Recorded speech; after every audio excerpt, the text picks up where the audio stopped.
আসসালামু আলাইকুম, স্বাগতম সবাইকে। সবাই কেমন আছেন? আলহামদুলিল্লাহ, আমরা সবাইও ভালো আছি। আর আজকে আমাদের এই জায়গায় অনেক রোদ উঠছে, অনেক গরম লাগতেছে। আর এখন হচ্ছে দুপুরবেলা, আরও অনেক গরম বেশি লাগতেছে। এই দুপুরে রান্না করব, সেজন্য রান্না করে চলে আসছি। কি কি রান্না করে আপনাদের একটু দেখাই। রান্না করব হচ্ছে বেগুন আলু দিয়ে পাঙ্কাশ মাছ। এই যে বেগুন আর আলুগুলা কাইটা ফেলাইছে, আর এই যে পাশে পাঙ্কাশ মাছ ভিজে রাখছে। আর এই পাশে কাঠার মধ্যে হলো কাটলি সিম। এইগুলা মনে হয় আমি এক বছর, আমার বিয়ে তো 1 বছর হয়েছে, 1 বছরে কাটলি সিম খাই নেই। এই যে 1 বছর পরে মনে হয় কাটলি সিমগুলা খামো, 1 বছরের বেশি হয়েছে। কাটলি সিমের হচ্ছে ভর্তা বানাইবো। এই কাটলি সিমের ভর্তা আমার কাছে অনেক মজা লাগে, তার মধ্যে যদি হয় কালো জিরা। আর এই জায়গায় আছে করলা দিয়ে আলু দিয়ে হচ্ছে ভাজি করবো, আর পেঁয়াজ কাঁচামরিচ, আর এই যে নিচে আলু। সবজিগুলো সব কাইটে নিই, আর কাইটে নিতেছে হচ্ছে ভাবি। আমার ভাই তো রান্না করতেছে, পরে মা হচ্ছে নিয়ে গেছে। ভাবি সব কিছু কাইটে মেটে দিতেছে, মা পরে রান্না করবো। এই যে করলাগুলো কাইটে নিতেছে।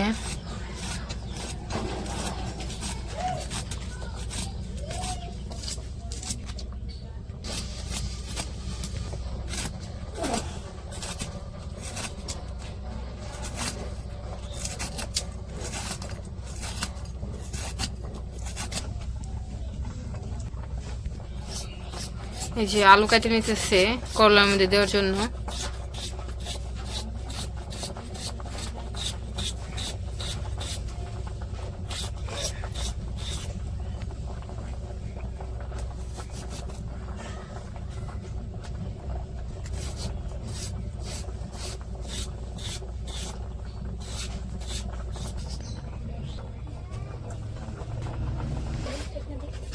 ওই যে করলা আর আলু কাটা শেষ। ওই শুধু ভাত হয়ে গেছে, এখন হচ্ছে তরকারি রান্না করবো, সেজন্য মাছগুলা মশলার সাথে মাখাই নিতেছে ভাজার জন্য। যেভাবে পাঙ্কাশ মাছ ছিটে দেখে দিও।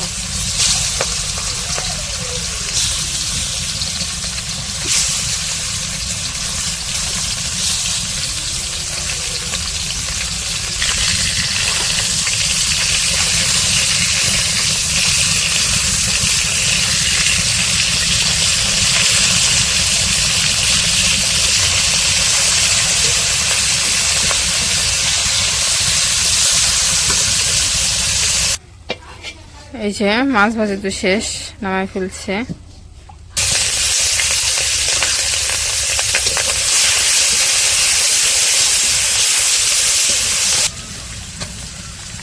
লবণ দিয়ে দিল,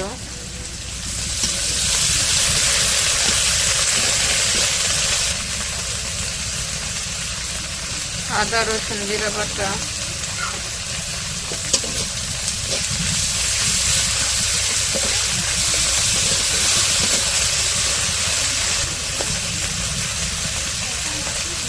মরিচের গুঁড়া, হলুদের গুঁড়া। এই যে পানি দিয়ে দিচ্ছে, পানি দিয়ে সব মশলাগুলো একটু ভালো মতন কষিয়ে নিবে। এই যে মশলা কষানো শেষ, এখন হচ্ছে সবজিগুলো দিয়ে দিতেছে।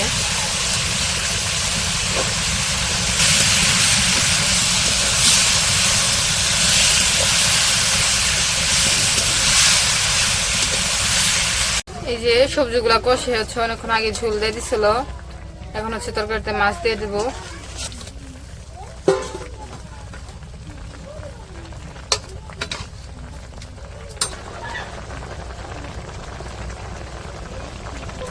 তরকারিটা হয়ে গেছে, এখন হচ্ছে নামাই নিব। এই যে তরকারিটা হয়ে গেছে, নামাই নিছে। এবার হচ্ছে শাকও ভাজি করবো। শাক হচ্ছে কয়েক পদের শাক হচ্ছে মিশানি, কি জানি শাক বলে, কি কি শাক মা? নেটাপেটা শাক, দেশি শাক, আর কি সব শাক এনে মিশানি আছে। এই যে শাকগুলো তো হয়ে গেছে, শাক সিদ্ধ করে তারপর হচ্ছে রসুন পেঁচে তারপর মরিচ দিয়ে দিছিল, সব কিছুর মধ্যে দিয়ে ভালো করে বাগার দিয়ে ভাজা ভাজা করে শাকগুলা নামাই নিচ্ছে। আর এখন হচ্ছে করলাগুলা ভাজি করব, সেজন্য কড়াইতে তেল দিয়ে দিল, পেঁয়াজ কাঁচামরিচ,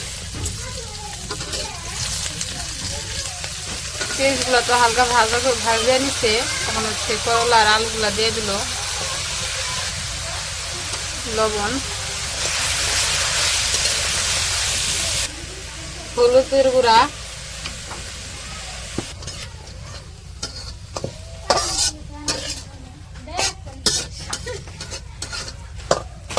কারেন্ট চলে গেছে আর গরম থাকছে যে তাহলে আরো বেশি গান গেছে আজকে। এই যে ভাজিটা তো হয়ে গেছে, এখন হচ্ছে ভাজিটা নামাই নিব।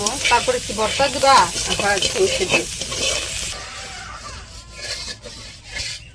আর এই পাশে যে কাঁঠালের সিমগুলা হচ্ছে কাইটে ধুয়ে রাখছে, এখন হচ্ছে সিদ্ধ দিয়ে দিব চুলায়।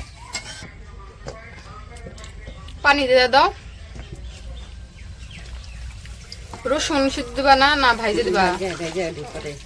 এই যে সিমগুলো তো প্রায় সিদ্ধ হয়ে গেছে, এখন হচ্ছে পানিগুলো ফালে সিমগুলো হচ্ছে নামাই নিব। এই যে ভর্তার জন্য মরিচগুলো ভাইজে নিতেছে।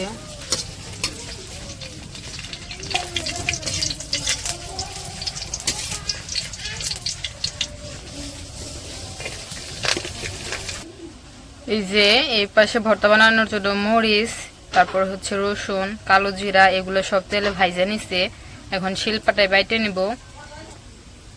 আর এই বাটিতে হচ্ছে সিম, যে সিমগুলো সিদ্ধ করছিল ওই সিম আবারও তেলে ভাজছে, ভাইজে আলাদা রাখছে। আগে হচ্ছে ওই মরিচগুলা বাটা দিব, পরে হচ্ছে এই কাঁঠালের সিমগুলা ভাজা দিব। ভাজা কইতেছে বাটা, পরে বাটা দিব। এই যে ভর্তা তো বানানো শেষ, রুমে চলে আসছি। আর এই যে ভর্তার সাইডে হচ্ছে মরিচ সবটুকু লাগে নাই, রাইখে দিছে, অনেক ঝাল হইবে তো সেজন্য মরিচ রাইখে দিছে। আর এই যে হচ্ছে তরকারি, মাছের তরকারি। আর এই যে করলা দিয়ে আলু দিয়ে ভাজি করছিলাম। আর এই যে পাশে শাক হইতে না হইতে খেয়ে ফেলছে বাচ্চা, যে আমাদের বাড়ির যে বাবুরা আছে সেজন্য মরিচ কম করে দিছে, তো ওরাই খেয়ে ফেলছে ভাত দিয়ে, আর কিছু খায় না। একটু শাক তাও ঝাল ছাড়া বা একটা মাছ ভাজি তাও মরিচ ছাড়া এগুলাই খাইব। তো এই যে রান্নাবান্না শেষ। তো রান্নাবান্না শেষ করতে করতে দুপুর হয়ে গেছে। আর আমার মানে আগে ক্ষুধা লাগতেছে, কারণ ভর্তা দেখে অনেকদিন পরে খামো তার মার হাতের। এর আগে আমাদের বাড়িতে কাঁঠালি সিম গাছ ছিল, মানে সবসময় ভর্তা বানাইতো, অনেক মজা লাগতো। আবার অনেকদিন পরে খামো, খাওয়ার জন্য একদম কেমন যেন লাগতেছে, খালি ছটফট করতেছে কখন খাইতে পারো। তো আজকের ভিডিওটা আর বড় করবো না, আজকের ভিডিওটা এই পর্যন্তই। সবাই সুস্থ থাকবেন, ভালো থাকবেন আর আমাদের পাশে থাকবেন। আল্লাহ হাফেজ।